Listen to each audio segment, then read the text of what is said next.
Hey everyone, Mike here from Lunch Money Comics, and today I have for you another comic book roundup video.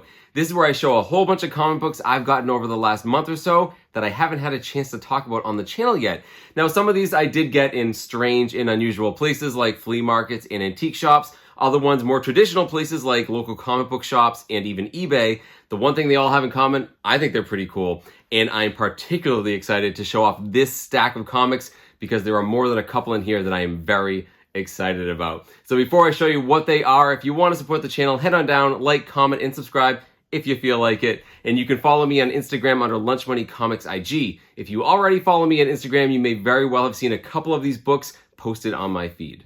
So the first comic books I want to show you are ones I just got in the mail from someone who watches the channel. Now, people contact me all the time on Instagram or on my email, lunchmoneycomics@gmail.com. And a lot of times people just want to say hi and tell me how much they enjoy the show. Sometimes they ask for advice on particular comic books or on the value of things. Sometimes they ask me advice on starting their own YouTube channel. But a lot of times people are asking me to do trades or if I want to buy particular books, which I kind of never do. I don't like to give out my address. I don't have a post office box or anything set up. However, this one particular person emailed me a few weeks ago. His name was Enrique, and he had just watched a video where I was talking about how much I liked Captain Britain, particularly how I liked the fact that he starred in his own UK-only publications in the 70s. He said he had a whole bunch of Captain Britain books he wanted to send me, and when I said, thank you so much, that's generous of you, you don't have to do that, he responded back he wanted to donate them to the channel so that I could donate them in a giveaway. So because of that, I made an exception. I gave him my address, and I just got this in the mail yesterday. First and foremost, he sent me a very nice little letter right here. So thank you so much, Enrique. It's just great reading it. And then he sent me, like he said, 3 Captain Britain books. So we have the first one here is number 2. We have number 3. And we have number 6. Again, these are all UK-only publications. They're the larger European album size. And no big keys here, but they're really cool and obviously hard to get over here in the United States. So that was pretty great. I'm not giving them away in this video, but definitely look for these in the future, guys. I can't wait to give these to one of the lucky viewers out there in the next giveaway. But even though I told him he didn't have to send me anything, he couldn't help himself, and he knew I liked X-Men. He threw a couple in here, and it was so nice. I guess I can accept these. The first one is this. This is X-Men number 93. So this is one of the X-Men reprints. So from X-Men issue 67 to 93, they were all retellings of older X-Men stories. So this was the last reprint, number 93, that they issued. I believe this is a reprint of X-Men number 45, and I think that because my son actually owns the original Silver Age one of these. So I'm going to give this to my son. Thank you, Enrique. I think it'll be really cool for him to put side by side with his other one. One more notable thing, some of you might have noticed it already, right up there, it's actually an 8p UK version, which makes this very special. So thank you so much, Enrique, that's cool. But of course he didn't stop there, he threw in one more book, guys, and this is a bona fide X-Men key. He threw in this. This is X-Men number 221, the first appearance of Mr. Sinister. Pretty crazy, yeah, I already have this book, happy to have another one. Don't know what I'll do with it. Maybe this goes to my son as well. But thank you so much. I really, really appreciate that, Enrique. Awesome. I have such great followers, guys. So speaking of getting things in the mail, I just got these next 2 books delivered today. And I bought them on Instagram. Now, I know a lot of people buy comic books on Instagram, but honestly, I had never done it before. This is the first time I ever bought books through Instagram. And the reason I did it was I had a couple of friends over at the Absolute Game of Nerds. They tipped me off to this vendor that they've bought from in the past, and his name was Solomon Grundy. It's not his real name, obviously. That's based off of the DC zombie villain. But yeah, he sells books on Instagram. But on this particular day, he was having a half-price sale on all of his comic books. So I checked out his page, and there was 10 books I had to have. So I contacted him, and I said, I heard a rumor that everything's half price. Is that true? And he said, absolutely. Let me know what you want. So I ended up picking the 2 books I wanted the most, guys, but honestly, my only regret is that I didn't get more, because had I known how seamless this transaction would go and how nice these books would be, I definitely would have got them all. He had great communication, it felt very secure, and I had them delivered pretty quickly. So the first book I want to show you is this. This is The Uncanny X-Men number 122 from 1979, and this was made by, in my opinion, the Holy Trinity of X-Men comics. It was written by Claremont, pencils by John Byrne, and cover by Dave Cockrum, my 3 favorite creators, and that's why I love these couple years in X-Men books so much. The Holy Trinity, absolutely awesome looking book. I'm still chipping away at my Chris Claremont run. I'm down to less than 20. They were all sort of in this like low 100s area. But this particular book I needed, but I didn't need one this nice. This book is flawless. I don't see anything wrong with this book. It looks like a standing 9.8 as is. This dark cover I see all the time, has lots of color breaks, and this is perfect. It's a perfect book. He had it listed at $40, so I got it for $20, but wait till I show you everything. I'll tell you what I got everything for. So obviously, I think it's a fantastic deal for $20. Extremely happy to get this, but I might even be more happy to get this next one. So I also love The Amazing Spider-Man. Everyone loves Amazing Spider-Man, especially Silver Age books, and I really like his Rogues Gallery. He has like the best in comic books. Believe it or not, my favorite Spider-Man villain is Mysterio. I can't really explain exactly why. When I first saw him as a kid, I thought he looked kind of dopey. I didn't really get Mysterio until I started reading Mysterio. And the fact that he was just a regular guy and he could beat Spider-Man just tricking him blew my mind. Absolutely blew my mind that he could just use illusions. And I mean, nobody puts the screws to Spider-Man more than Mysterio. I can't afford his first appearance, obviously, but if I can ever find Silver Age Mysterio covers, John Romita covers, I have to get it. And that's why I got this. This is The Amazing Spider-Man number 66 from 1968. Of course, written by Stan Lee, art by John Romita. I don't know if it's any key significant at all. I just know that it has my man Mysterio right on the cover. Iconic fishbowl helmet. No one looks like Mysterio, guys. He's just such a unique, iconic Spider-Man villain. Absolutely love it. And the craziest thing is this, guys. There's an original sticker on the back from wherever he got this. It says $115. He was selling it for $70, and I got half of that, so I got it for $35. I mean, yeah, it has some, color breaks over here on the spine. It has some manufacturing creases. I don't know if you guys can see that. It comes off the press that way, and it usually doesn't hurt too much, like if you're grading it. You can't get a perfect score. It does have some pencil marks, but otherwise, guys, it's a beautiful presenting book, and I'm ecstatic to get this for that price. So here's the thing. I got both of these books with $5 shipping for $60. $60, guys. Yeah, I'm going to be shopping on Instagram more often, especially for people like Solomon Grundy. So if you're looking for him, his handle is @chef.grundy. I don't know if he's going to have any more sales, but I could tell just by the prices of the books he had. They were priced really, really well. So thank you so much, Solomon Grundy, for the great transaction in these great books. Ecstatic to add this one to my Chris Claremont box. And this one, can't wait to put this up on the wall. Awesome, awesome book. So these next 2 comic books I sort of found in a strange and unusual place. I was driving back from vacation with my family through Connecticut when we stopped at the town of Putnam. I've talked about this idyllic little town in northern Connecticut before because not only did they have a huge comic book store downtown, there were also 2 huge antique malls side by side full of comic books. As a matter of fact, one of them, called Jeremiah's Antiques, sort of serves as the brick and mortar store of J&S Collectibles, one of the largest comic book dealers in Connecticut. And I love going to this town and hunting for comic books, but on this particular day, they were also having a sale at Jeremiah's, so all the books were like 25% off. Couldn't say no, guys. So when you walk into this place, it doesn't even look like an antique shop. It looks like you're walking into a comic book store. I made a beeline for the Spider-Man books, and lo and behold, not too long in, I found one of my favorite covers of all time, and it is this. This is the Spectacular Spider-Man number 101 from 1985, and this is known for this amazing John Byrne cover, usually referred to as the negative space cover, and it's clear to see why. I've always loved this cover. As a matter of fact, I have a graded one behind me, but the biggest reason I picked this one up, it was listed at $10, and with the 25% off, it was like $7.50. I couldn't say no to it, guys. I mean, yeah, it's got some color breaks on it. It's not in the best shape, but it is a newsstand. And even though I already own it, I always like having more of these. I can give it to my son. I can use it as a giveaway. But mostly, I just love talking about this book on my channel. So, fantastic book for $7.50. This next book I actually found on the wall. So, they actually have like wall books, just like if it was a comic book store. I've literally held this book in my hand before, this exact book in this store. But this time was the time I had to pick it up. And it is this. This is Strange Adventures number 213. It's from 1968. Now, I love Deadman. I've talked about Deadman in the past. The Dead Man first issue over here actually has a cover by Carmine Infantino, but the rest in the series were done by the legendary Neil Adams. And not only did he do the art on this, he also wrote it. Fantastic cover. I love the yellow background. It's just different. It's weird. I try to collect these whenever I can if they're affordable. I have a couple of them back here. And this one was listed at $23. So, you know, with the 25% off, it was like 18 bucks. Happy to pay that for another Strange Adventures. It's in pretty good shape as well. So yeah, both of these, I got them, yeah, technically at an antique store, technically sort of from a comic book vendor, but either way, guys, definitely a strange and unusual pickup. Very happy to get both of these.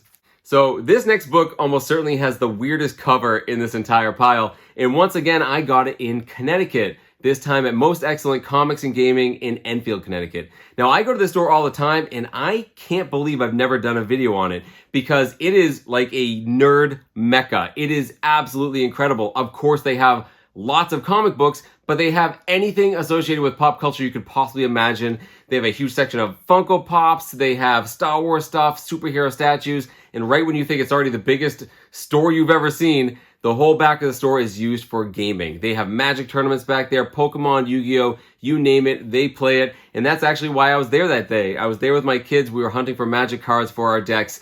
I said I wasn't going to look at the comic books, but I walked by the Swamp Thing box to look down, and I saw this book right in front. Now, I've actually owned this book in the past and then parted with it. I traded it, and I've regretted it ever since because this cover is weird, and I love it. And here it is. This is Swamp Thing number 87 from 1989 by Rick Veitch and Tom Yates. So this is after the Alan Moore run. But you guys can see why I like this cover so much. I don't know what's going on in this book. I have no idea. I've never read it. But Swamp Thing is a spider with a castle on his back. You got some sheep herders down here looking up saying, what the heck is that? Just really weird. I mean, in the late 80s, there was a lot of weird things going on with the Swamp Thing title. You know, it went over the supernatural and, you know, in dream worlds and all sorts of crazy stuff. And I absolutely love the covers. They're absolutely awesome. And ever since I got rid of this comic book, I've regretted it. And here it was sitting right in the front as I casually walked by the box. It was meant for me. And the best part, it was $4. Absolutely happy to pick this up for $4. Let me know, guys, if any of you are fans of the late 80s Swamp Thing. Absolutely love this cover, and I promise you this is not the last Swamp Thing book you're going to see in this video. So the next things I'm going to show you, and I do say things because they are not all comic books, I got from my favorite local comic book store, His and Her Comics in Greenfield, Massachusetts. I talk about this store all the time. There's a great owner there named Nishan, who I have a great relationship with, and I'm always up there buying something, guys. But recently on my channel, I did a video where I picked up an Iron Man number 282, often cited as the first appearance of War Machine. Except it isn't. It's the first appearance of the War Machine armor on the cover, but it's not James Rhodes' War Machine. It's still Tony Stark in the armor. And I mentioned in that video that if you are a James Rhodes War Machine fan, a better key to have is actually West Coast Avengers number 94. And when I did that video, I put a little picture of the comic book down in the corner because I didn't own West Coast Avengers 94. After I did the video, I realized I should probably own this because I like War Machine. So here I am at His and Her Comics, and I happened to ask the owner, hey, do you have any West Coast Avengers? He said, I just got a box in. He reached in, and like the third book he pulled out was the one I was looking for. Here it is, Avengers West Coast number 94 from 1993. And this is the first time that James Rhodes is in the War Machine armor and called War Machine. He's no longer called Iron Man. He's now his own character, and he joins the West Coast Avengers team. I love this comic book. I think it's a pretty cool cover. I love the yellow background. I think it pops, and it's not very expensive. I can't remember what I got this for. Under $20. Still, I think it's a pretty cool book. If you are a War Machine armor fan or a fan of James Rhodes, I think this is a great book to pick up. But whenever I go to His and Her Comics, Nishan always has a thing or two set aside for me that he knows I will like, and this day was no exception. The first thing he handed me was this. This is a Planet of the Apes magazine. It is from 1975.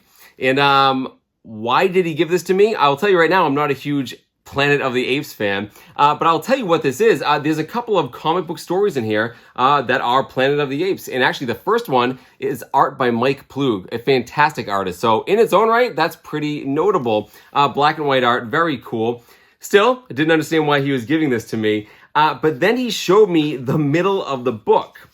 Now, this is by Curtis Publishing, which I think is sort of like a sister company to Marvel Comics, because this is a half-hour interview with Ron Harper, the star of the CBS TV series Planet of the Apes. And he is interviewed by Marvel Comics. Still didn't understand why Nishan was giving this to me, and then I saw why. Because the person that interviewed Mr. Harper was none other than Chris Claremont. He's the one that conducted the interview and wrote this up. Nishan saw this, thought it was really strange, and thought I would appreciate it, and I definitely do. I had no idea that Chris Claremont did things like this back in the day. So, pretty cool. You know, obviously this is before he became really famous on the X-Men comics. So, pretty interesting. Thank you so much, Nishan, for thinking of me. I love weird things like this, and this is definitely not something I ever would have picked up or even would have noticed. So, awesome. Thank you so much for that. But he wasn't done. He had some other things for me, stuff he didn't think he would sell, but he knew I would like. I talk all the time about how much I love the Marvel cards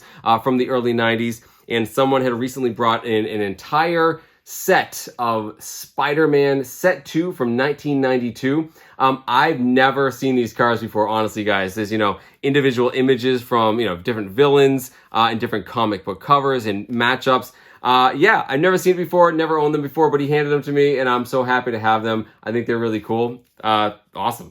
But he wasn't done. He also gave me this. This is a Wolverine hologram card from one of the X-Men collectible card sets. I'm not sure which set this is, but very cool. Holograms are always hard to come by and very collectible.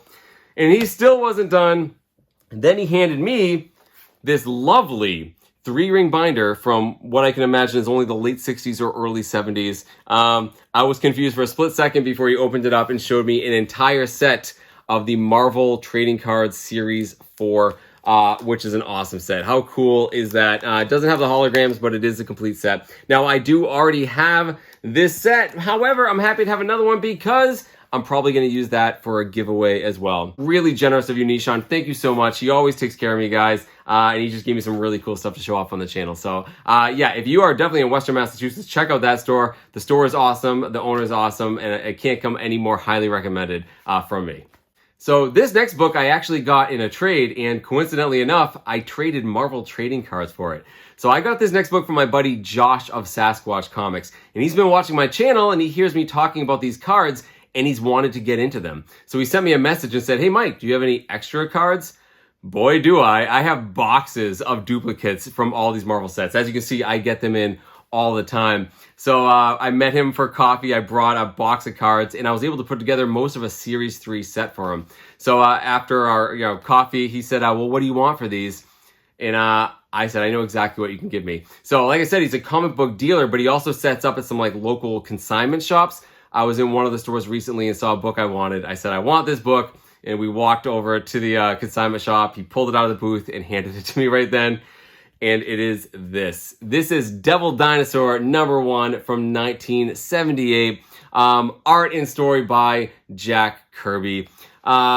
It's the first appearance of this character, Devil Dinosaur, who's a big, sentient, red T-Rex, also of Moon Boy right here. Although these days, Devil Dinosaur is known for his association with Moon Girl, who is evidently the smartest human in all of Marvel Comics. She's actually an Inhuman, and there's a cartoon on the Disney Channel and Disney Plus all about that. So Devil Dinosaur is a pretty cool character. The reason I like him so much is because I like weird Jack Kirby creations of the 70s, and there's very few weirder than this. And although it only lasted like 9 issues or so, it has a cult following. People really like this story. Originally, it's supposed to take place like in prehistoric times, and then they said it's sort of like an alternate dimension. But yeah, Devil Dinosaur is a cool character. This is a beautiful presenting book. I love it. It's just cartoony, weird Jack Kirby goodness. I had to have it, and I thought it was a pretty good trade. So thanks, Josh, so much. Enjoy the Marvel cards, and I'm going to enjoy this book right here.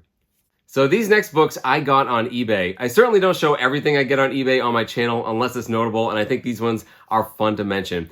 I've been talking on my channel for months that I've been into Justice League Dark. I like the weird characters in DC, the quirky characters, the ones that are based off kind of horror and the supernatural. I love them, and I've been reading the 2012 Justice League Dark storyline. I've been collecting first appearances of the main characters on the team, as well as secondary characters as they pop up in the story. I was reading about one, I was fascinated about him, and I decided to look him up, and I found his first appearance was in a really strange book. And here it is. This is the Super Friends number 12 from 1978. And this is based off the TV cartoon in the 70s, The Super Friends. Why did I get this book? Because this happens to be the first appearance of the character Dr. Mist. He is a supernatural, mystical, magical, arcane character in DC Comics. He shows up first page of this book trying to get the Super Friends to help him out with something. I thought that was really interesting because he's a very different character in modern contemporary comic books than he is in this. And I didn't really know much about him. And honestly, after reading the first couple pages, I still don't really know much about him. But yeah, he is in the Justice League Dark storyline. I don't want to spoil it, but there was a little bit of a twist with the character. Yeah, first appearance, happy to pick it up. I got this on eBay with shipping for like $8. That's why I got it, right? I don't care that much about the character, but if you can find it cheap, sometimes it's worth picking up. Let's go back to the cards for a second. I talked about how I love the Marvel trading cards. I like first appearances of the characters in those cards. But when I was a kid, I didn't know much about these characters. This is how I learned about them. And I saw this card, I saw this character, and I was intrigued. And here he is. This is Ulik. This is the card from the Marvel Series 2 cards. And he is a Thor villain. He is a troll. And when I'm reading this card as a kid, I am blown away by how strong he is. You know, we get the stats on the back. It says he's almost as strong as Thor. And there's even a card that showed Thor and Ulik being like arch enemies. So I thought Ulik was like the Thor bad guy. Only much later did I realize he's sort of a nobody. Not many people care about this character at all. Still, when I would look at a card like this and see first appearance, Thor 137 in 1967, I thought 1967 was so long ago, that must be an incredibly valuable book. So I took it upon myself the other day to see how much that book would be. Well, let me tell you, I got Thor number 137, the first appearance of Ulik, plus the next two issues, number 138 and 139, for $5 total. All three of these I got for $5. I threw a low bid at it, and I won it for that. Which obviously is a great deal for 3 Silver Age books. They're not in great shape. This one particularly, there's color breaks everywhere. There's some chipping, especially up at this top staple. But the other two aren't that bad. You get some great Jack Kirby art right here. These are all Jack Kirby and Stan Lee. And yeah, guys, I couldn't say no for $5. So not only am I adding to my first appearances collection, I'm excited to actually read these. For $5, I am not afraid to read these. And I want to know if Ulik really can live up to, childhood Mike's imagination. Can he actually meet my expectations? I hope so. I hope I'm not disappointed with Ulik. Let me know down in the comments if there are any Ulik fans out there. I'd love to hear from you. But yeah, 3 Silver Age Thor books for $5 total, guys. You can't say no to that. So we've arrived at the final 2 books, and man, am I excited to show you guys these 2. This next one I also got on eBay, although there's a bit of a story there. So I say it all the time, I'm a huge X-Men fan. I collect first appearances of X-Men characters as well as their villains. I also mentioned a little while ago that my favorite X-Men creative team is that triumvirate of Chris Claremont, John Byrne, and Dave Cockrum. Well, what if I was to tell you that I got a first appearance of a major X-Men character? It's in a comic book written by Chris Claremont, pencils by John Byrne, cover by Dave Cockrum, and it's not an X-Men book. What is it? It's this. This is Iron Fist number 14 from 1977. Like I said, those 3 guys collaborated on it, and of course, this is the first appearance of Victor Creed, aka Sabretooth. Longtime X-Men villain, sometimes X-Men ally, always Wolverine arch enemy. And his first appearance was in an Iron Fist comic book, which a lot of people don't know. And it's always a cool little trivia. And when he first shows up in this, it's not even clear he's really like a mutant. I'm not even sure if he was supposed to be. He's sort of just like a mercenary with claws on his hands. But obviously he would cross from an Iron Fist villain into X-Men books, and the rest is history. I love Sabretooth. He's a fantastic, iconic character, not only in his association with Wolverine, but just the X-Men in general. He is a very cool character, and I'm very happy to finally have this book. It's a book that can be a little pricey, which is why I got it with credit card points. Let me explain. I think in every one of my Roundup videos, I've had a book like this. Whenever I buy things with my credit card, I rack up the points, and I can get gift cards. And when I get to a certain threshold, I will get an eBay gift card for $100, and I try to put that towards a comic book. While I was watching a whole bunch of auctions on eBay for this book, there was an auction in the middle of the week. It ended at middle of the afternoon. I threw a low bid at this book, and I won it for $175. So with shipping and taxes and fees, it was $182. I applied my $100 gift card and I got this book for $82, which I think is a pretty great deal. It does have some condition issues. It presents really great for you guys. It is stained a little bit, especially on this top cover. Looks like water, tea, coffee. It's a little dark. I did show it to Jeff at Comic Spa. He thinks maybe some of it can get out. Certainly it could use the press, but otherwise it presents really great for a book I got for $82. I know these are coming down in price, but I'm pretty ecstatic about getting it for that. Absolutely, guys. Let me know down in the comments if any of you are Sabretooth fans. I love Sabretooth and Iron Fist, so this is a great book written by my 3 favorite guys. Man, I was happy to get this one that day. Great auction win.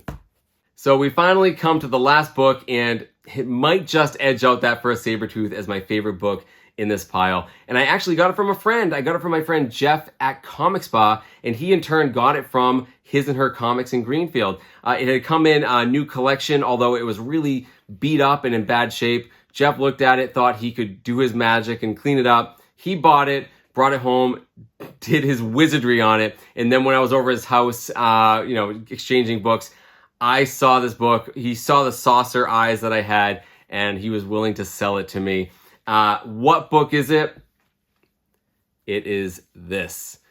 This is Swamp Thing #1 from 1972. And why is this important? Well, it's not just the first issue of an ongoing series. It's actually the first appearance of the Swamp Thing that we all know and love. And now I know what some of you are thinking. The first appearance of Swamp Thing is House of Secrets 92. That's the first appearance of a Swamp Thing. That's the first appearance of a character called Swamp Thing, but it's a completely different character than this one. So when that character was created by Len Wein and Bernie Wrightson in 1971, it was basically a one-shot story. House of Secrets 92 has multiple horror stories, and that's just a little story in there of a character named Alex Olson, who's a scientist that gets covered in chemicals, covered in fire, falls/thrown into a swamp, emerges as the Swamp Thing, and it's just a single story, and that's it. But the year after, when they were thinking of like a new series, the same 2 guys, Len Wein and Bernie Wrightson, decided to start a new ongoing series of Swamp Thing. But instead of using that first character, they made a new character, Alec Holland, very similar name, with a very similar origin story. He's also a scientist that gets covered in chemicals and fire and falls in a swamp and comes out as the Swamp Thing. The difference is that first Swamp Thing, nothing ever really happened to him. He was sort of like retconned, later, and they kind of worked him into the mythology. But really, Alec Holland is the Swamp Thing. He's the one that carries on in DC continuity. He's the one in the movies and the TV shows. He's the one that everyone knows and loves. Still kind of want the House of Secrets 92. It's a great book, one of the best covers of all time. But I really wanted the Alec Holland Swamp Thing. And with this book right here, I can confidently say I have the first appearance of most of the major Justice League dark characters. The biggest thing, guys, is I love this cover. I mean, look at this cover by Bernie Wrightson. Just absolutely fantastic. All of the ones he did in this early Swamp Thing run are incredible. I love the trade dress. I love the purple up here. And I love the fact that you can't see the Swamp Thing's face in this. You have to look at the face of the people cowering in fear and use your imagination. Your imagination's scarier than the real thing. Absolutely genius. Fantastic book. And believe it or not, this book was incredibly heavily stained and creased. I don't even know what Jeff does half the time. He just did such a great job with this book. It looks fantastic. He ended up selling to me for a great price. In fact, he gave me a really, really low price to begin with, and I refused to pay him that. He put so much time and love and effort into this book, and I knew he wanted it to, so I paid up quite a bit for this book, and I gave him $160 for it, which I think is very fair for a book in this condition. So finally have my Swamp Thing #1, guys. Let me know down in the comments if you want to weigh in on this whole what is the actual first appearance of Swamp Thing. For my money, it's absolutely this character. Alec Holland is the Swamp Thing. This is his first appearance. Ecstatic to add this to my collection. Okay, so that was a lot of comic books to go through, but man, am I excited to show them all to you guys because there are some great books in here and I'm just ecstatic to add them to my collection. But head on down to the comments and let me know which of my pickups you like the best. Let's go through them really quickly to remind you what they are. I got a couple of fantastic gifts from a viewer of the channel, so kind. Also, a couple of those, if you guys like giveaways, keep your eyes open for some of these. Maybe you can win them. A couple of purchases I got on Instagram. Oh, this one's so cool. This is going on the wall as soon as I'm done filming, by the way. A couple of things I got at an antique shop. I got a couple of books from some local comic book stores. I got a trade in here. We got some eBay purchases, some rather cheap books. Yeah, I got a kick out of these. What a great deal for these three. And of course, we get the last two guys. First appearance of Sabretooth. Couldn't be more excited, except I'm a little bit more excited, I think, for the first Alec Holland Swamp Thing. Very, very cool. Head on down to the comments, guys. Let me know which ones are your favorite. And in the meantime, keep hunting for comic books everywhere. Hunt in strange and unusual places like antique stores and flea markets. Trade with your friends. Go to your local comic book store and find them on social media and eBay. Comic books are everywhere. Thank you guys so much for watching, and I'll see you all next time.